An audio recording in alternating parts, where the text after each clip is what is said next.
Candi Borobudur, sebuah monumen Buddha megah, tersimpan dalam keindahan alam Jawa Tengah, Indonesia, terletak sekitar 100 km di barat daya Semarang, 86 km di barat Surakarta, dan 40 km di barat laut Yogyakarta.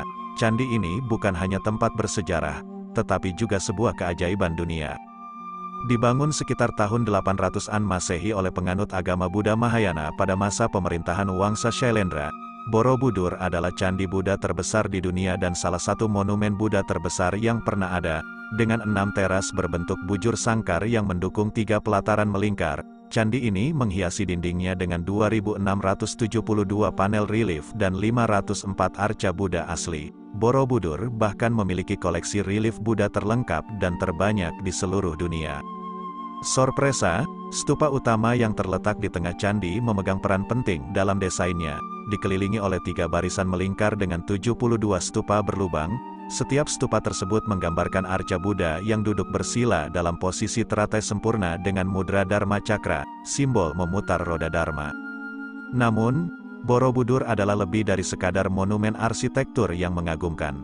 Monumen ini adalah model alam semesta yang dibangun untuk menghormati Buddha dan sebagai tempat ziarah bagi umat manusia yang mencari pencerahan sesuai dengan ajaran Buddha. Para peziarah memasuki candi melalui pintu sisi timur dan memulai perjalanan ritual mereka di dasar candi. Mereka berjalan melingkari bangunan suci ini searah jarum jam, naik ke 3 tingkat ranah dalam kosmologi Buddha: Kama Dhatu, ranah hawa nafsu, Rupa Dhatu, ranah berwujud, dan Arupa Dhatu. Selama perjalanan mereka, para peziarah melihat lebih dari 1.460 panel relief yang menghiasi dinding dan pagar langkan candi, mengisahkan kisah-kisah indah dalam ajaran Buddha. Sejarah Borobudur cukup menarik. Pada abad ke-10, pusat kerajaan Mataram kuno pindah ke Jawa Timur, dan Borobudur ditinggalkan. Dunia mulai menyadari keberadaan bangunan ini pada tahun 1814, ketika Sir Thomas Stamford Raffles, yang saat itu menjabat sebagai Gubernur Jenderal Inggris atas Jawa, menemukannya. Sejak saat itu, Borobudur telah mengalami serangkaian upaya penyelamatan dan pemugaran. Proyek pemugaran terbesar dilakukan antara tahun 1975 hingga 1982 oleh pemerintah Republik Indonesia dan UNESCO, yang akhirnya mengantarkan situs bersejarah ini masuk dalam daftar situs warisan dunia. Borobudur masih menjadi tempat ziarah keagamaan. Setiap tahun, umat Buddha dari seluruh Indonesia dan dunia berkumpul di sini untuk memperingati Trisuci Waisak. Di bidang pariwisata, Borobudur menjadi daya tarik utama di Indonesia, mengundang ribuan wisatawan dari seluruh penjuru dunia. Pada tanggal 11 Februari tahun 2022, pemerintah Indonesia meresmikan kembali Candi Borobudur sebagai tempat peribadatan utama umat Buddha di Indonesia dan seluruh dunia. Sejarah nama Borobudur sendiri tidak pernah terlalu jelas. Nama asli banyak candi di Indonesia tidak diketahui, termasuk Borobudur. Nama Borobudur pertama kali dicatat dalam buku Sejarah Pulau Jawa, karya Sir Thomas Stamford Raffles. Namun, tak ada dokumen yang lebih tua yang menyebutkan nama ini dengan persis. Satu-satunya petunjuk mengenai adanya bangunan suci Buddha yang mungkin merujuk kepada Borobudur dapat ditemukan dalam Nagara-Kertagama, yang ditulis oleh Empu Prapanca pada tahun 1365. Tentang asal-usul nama Borobudur, tampaknya Sir Thomas Stamford Raffles mencoba mengikuti tata bahasa Inggris untuk menyebut desa terdekat dengan candi ini, yaitu Desa Bore, Boro. Kebanyakan candi di Indonesia seringkali dinamai berdasarkan desa di sekitarnya. Raffles juga mengemukakan bahwa istilah Budur mungkin berkaitan dengan istilah Buddha dalam bahasa Jawa, yang berarti purba, sehingga memiliki makna Boro Purba. Namun, ada pandangan lain yang mengaitkan Budur dengan istilah Budara, yang berarti gunung. Banyak teori yang berusaha menjelaskan nama Borobudur. Salah satunya menyatakan bahwa nama ini mungkin berasal dari kata Sambara Budara, yang artinya gunung Budara, dengan teras-teras yang ada di lerengnya. Ada juga etimologi rakyat yang mengusulkan bahwa Borobudur berasal dari ucapan para Buddha, yang mengalami perubahan bunyi menjadi Borobudur. Penjelasan lain menyebutkan bahwa nama ini mungkin berasal dari 2 kata, yaitu bara dan beduhur. Kata bara konon berasal dari kata vihara, sedangkan beduhur berarti tinggi, atau dalam bahasa Bali berarti di atas. Dengan demikian, Borobudur dapat diartikan sebagai sebuah biara atau asrama yang terletak di tanah tinggi. Pandangan tentang Borobudur tidak hanya berkisar pada namanya saja. Sejarawan J.G. de Kasparis dalam disertasinya pada tahun 1950 mengusulkan bahwa Borobudur adalah tempat pemujaan. Berdasarkan prasasti Karangtengah dan Tri Tepusan, Kasparis memperkirakan bahwa pembangunan Borobudur dimulai pada tahun 770 M oleh Raja Mataram II, Rakai Panangkaran, dan dilanjutkan oleh Wangsa Shailendra di bawah pemerintahan Samaratungga pada tahun 824 M. Bangunan megah ini diperkirakan memakan waktu setengah abad untuk diselesaikan. Tidak ada bukti tertulis yang mengungkap siapa yang membangunnya dan tujuan sebenarnya dari candi ini. Para ahli sejarah mencoba memecahkan teka-teki ini dengan merunut waktu pembangunannya. Diperkirakan Borobudur dibangun sekitar tahun 800 Masehi, selama masa kejayaan Wangsa Shailendra di Jawa Tengah. Namun, pada saat itu, terdapat perbedaan pandangan agama. Wangsa Shailendra dikenal sebagai penganut agama Buddha aliran Mahayana yang taat. Tetapi temuan prasasti Sojomerto mengindikasikan bahwa mereka mungkin awalnya beragama Hindu Siwa. Selama periode ini, di dataran Kedu, berbagai candi Hindu dan Buddha mulai dibangun. Prasasti Canggal mencatat bahwa pada tahun 732 Masehi, seorang raja beragama Siwa bernama Sanjaya memerintahkan pembangunan bangunan suci Siwalingga yang berada hanya 10 km sebelah timur Borobudur. Ironisnya, pembangunan candi Buddha seperti Borobudur pada saat itu dimungkinkan karena izin dari pewaris Sanjaya, Rakai Panangkaran. Ia bahkan memberikan desa Kalasan kepada komunitas Buddha sebagai tanda penghargaan atas pembangunan candi Kalasan yang didedikasikan untuk memuliakan Bodhisatwa Dewi Taraf.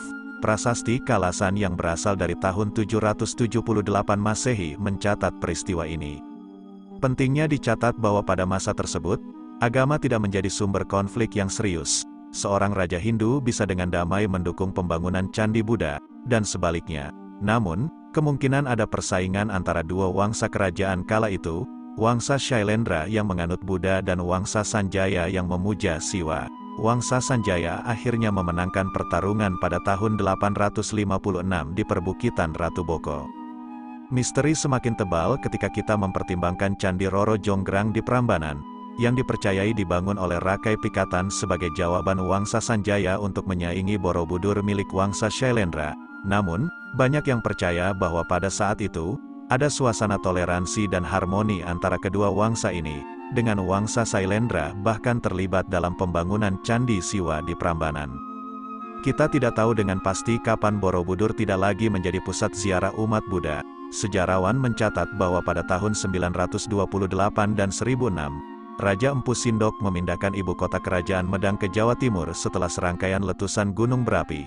Meskipun belum bisa dipastikan apakah ini yang menyebabkan Borobudur ditinggalkan, beberapa sumber mengindikasikan bahwa ini mungkin menjadi awal dari masa terlantar candi ini. Referensi paling awal tentang Borobudur muncul pada tahun 1365, dalam naskah Nagara Kertagama yang ditulis oleh Empu Prapanca. Ia menyebutkan adanya wihara di Budur. Selain itu, ada teori populer yang menyatakan bahwa Borobudur mulai ditinggalkan ketika penduduk sekitarnya beralih ke Islam pada abad ke-15. Namun, Borobudur tidak hanya terlupakan, tetapi juga berubah dalam cerita rakyat menjadi kisah yang penuh dengan tahayul, kesialan, dan penderitaan. Dua babat Jawa yang ditulis pada abad ke-18 mencatat nasib buruk yang terkait dengan monumen ini. Dalam babat Tanah Jawi, Borobudur menjadi faktor yang fatal bagi Mas Dana, seorang pembangkang yang memberontak melawan Raja Kesultanan Mataram pada tahun 1709. Dalam babat Mataram, Borobudur dikaitkan dengan kesialan putra mahkota Kesultanan Yogyakarta yang mengunjunginya pada tahun 1757. Konon, ada tabu yang melarang orang untuk mengunjungi monumen ini, dan siapapun yang melanggarnya akan mendapat kesialan. Dalam kepercayaan Jawa saat itu, reruntuhan candi dianggap sebagai tempat bersemayamnya roh halus dan dianggap angker. Setelah Perang Inggris-Belanda pada awal abad ke-19, Borobudur ditemukan kembali oleh Thomas Stamford Raffles, Gubernur Jenderal Inggris di Jawa. Meskipun ia tidak bisa menyelidiki sendiri, ia mengutus insinyur Belanda, H.C. Cornelius, untuk memeriksa laporan mengenai monumen besar yang terletak jauh di dalam hutan. Dalam waktu 2 bulan, Cornelius dan timnya membersihkan lapisan tanah yang menutupi Borobudur dan membuat sketsa gambar candi tersebut. Pada tahun 1835, seorang pejabat Belanda, Hartman, Melanjutkan penelitian Cornelius dan akhirnya menggali seluruh bagian bangunan ini. Minat Hartman terhadap Borobudur lebih bersifat pribadi daripada tugas resmi. Pemerintah Hindia Belanda berencana untuk memindahkan relief-relief Borobudur ke museum karena kondisi tidak stabil dan pencurian yang terjadi. Namun, seorang arkeolog bernama Groenvedt menyarankan agar bangunan ini dibiarkan utuh. Borobudur terus menjadi sumber pencurian, dan kepala arca Buddha adalah yang paling sering dicuri. Pada tahun 1896, Raja Thailand bahkan mengambil beberapa bagian Borobudur sebagai cenderamata. Pemerintah Hindia Belanda mengizinkan pengiriman 8 gerobak penuh arca dan bagian bangunan Borobudur ke Thailand. Tindakan penjarahan ini telah merusak situs bersejarah ini selama bertahun-tahun.